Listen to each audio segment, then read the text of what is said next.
자, 그럼 관련해서 장가혜 기자, 장 기자랑 자세히 짚어보도록 하겠습니다. 자, 장 기자, 강영국 특파원이 조금 전에 소개한 여론조사에서는 7개 경합주 가운데 해리스가 4곳에서 앞섰습니다. 그런데 오늘 또 보니까 여론조사 보면은 거의 뭐 동률이다, 초박빙이다 이런 결과가 나왔어요.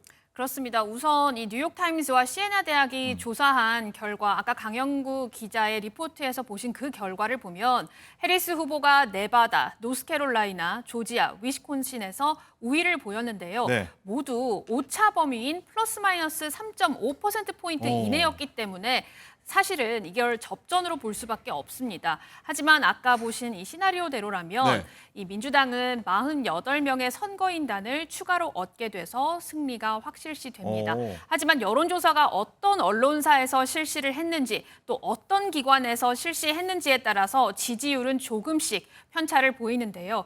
친민주당 성향인 CNN 조사에서는 해리스가, 또 친공화당 성향인 팍스뉴스 조사에서는 트럼프가 우위를 보이기도 합니다. 그렇군요. 자, 그리고 또 하나 보면은 이 백인 여성이 이번 대선의 향방을 결정지을 거다 이런 분석도 계속해서 나오고 있더라고요. 그렇습니다. 미국 내에 있는 백인 여성은 미국 인구의 30%를 차지하는 미국 내의 가장 큰 인구 집단입니다. 이들은 전통적으로 공화당을 더 지지해 왔었거든요. 하지만 이번 여론조사에서는 트럼프가 백인 여성 사이에서 많아야 3, 4%포인트 앞서는 수준입니다. 이유가 뭡니까? 네, 이들의 변심 가능성이 높아진 주요 이유는요, 네. 바로 낙태권인데요. 해리스 후보는 여성의 몸에 대한 결정은 여성 스스로에게 맡겨야 한다면서 낙태권 합법화 법안 추진을 반복해서 강조하고 있습니다. 여성의 표심을 겨냥을 한 겁니다. 네. 백인 여성들은 이번 선거에서 경제에 이어 이 낙태권 이슈를 두 번째로 굉장히 관심 있게 보고 있는데요. 이 때문에 이 여성의 낙태권을 지지하는 해리스에게 백인 여성의 표 상당수가 갈 수 있다는 관측이 나옵니다. 뭐 배우 줄리아 로버츠라든지 아니면 조지 부시 전 대통령. 조지 부시 전 대통령은 또 공화당이었음에도 불구하고 이 딸 바버라 부시는 해리스 지지 유세에 나서면서 이 백인 여성의 표심을 굉장히 자극을 하고 있는데요. 이런 영향으로 이 히든 해리스가 나올 수 있다는 겁니다. 이미 흑인 여성의 경우에는 인도계 흑인인 해리스에 대한 지지율이 90%가 넘기 때문에 백인 여성을 얼마나 더 끌어오는지가 해리스에게 굉장히 중요한 거죠. 야, 숨은 표 해리스한테 나올 수가 있다 이런 말씀이시군요. 자, 그리고 이제 해리스 후보가 선거 3일을 앞두고 미국에 한 갑자기 코미디 프로그램에 나갔다고 하는데 그 이유는 뭡니까? 우선 이 프로그램이 SNL이라는 프로그램인데요. 우리나라도 있지 않습니까? 그렇습니다. 자, 정치인들이 직접 나오기도 하고 아니면 정치 풍자를 굉장히 날카롭게 또 노골적으로 하는 프로그램입니다.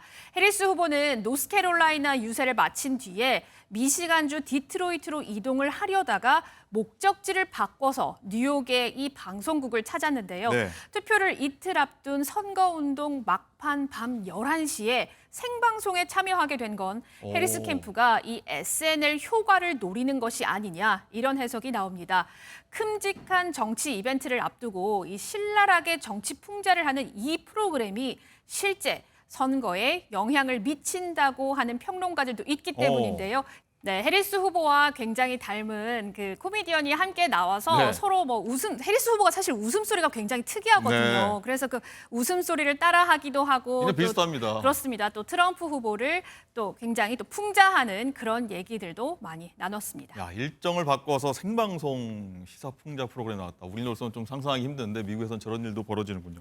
어쨌든 이 판사 계속 접전 이루니까 이 트럼프의 부인이죠. 멜라니아 여사도 TV 출연에 적극적이다. 뭐 맞불로 오는 형식 같기도 한데 이건 또 무슨 얘기입니까? 자, 4년간의 백악관 생활을 마무리를 했을 때 이 멜라니아 트럼프의 모습이 굉장히 밝아 보였었어요. 자, 당시에 백악관 감옥에서 출소하는 것 같다 이런 말까지 나올 정도로 멜라니아 트럼프가 백악관 생활을 굉장히 싫어했던 것 아닌가 이런 얘기들이 정말 많이 나왔었는데요. 사실 이번 대선 기간에도 유세 현장에 좀처럼 모습을 드러내지 않았었습니다. 그런데 최근 아주 지지율이 접전을 벌이면서 멜라니아 여사도 지금 보시는 것처럼 저렇게 지원 사격에 나서기도 하고요. 또 폭스뉴스에 나와서 많은 사람들과 대담을 하는 시간도 가졌습니다. 예를 들어서 멜라니아 여사는 트럼프는 미국을 사랑한다. 국민들을 위해서 이 나라를 성공시키기를 바라고 있다. 다시 한번 미국을 번영시키고 싶어 한다. 이렇게 말하기도 했습니다. 그렇군요. 그 지옥 같은 백악관을 다시 한번 들어가고 싶다 이런 속내로 좀 읽혀지는데 네. 자 이런 와중에 저희가 뭐 많이 접하긴 했습니다만 트럼프의 입 좀 점점 거칠어지고 있다 이런 분석도 나오더라고요. 그렇습니다. 멜라니아 여사가 아무리 도와줘도 사실 트럼프 후보가 막말을 좀 많이 하는 걸로 유명하잖아요. 그래서 뭐 공화당 일부에서는 또 지지를 얻기도 하지만 어쨌든 이 트럼프 후보는 이 공화당 출신이면서 해리스를 지지하게 된 리즈 체니 전 의원을 최근에 강도 높게 비판을 했거든요. 예. 뭐라고 했냐면 얼굴에 총을 겨누어서 어떤 기분인지 느껴보게 해야 한다. 이렇게까지 말을 했습니다. 자, 또 이런 가운데 현재까지 사전 투표를 한 유권자가 현재 시간 2일 기준 7,400만 명을 돌파했는데요.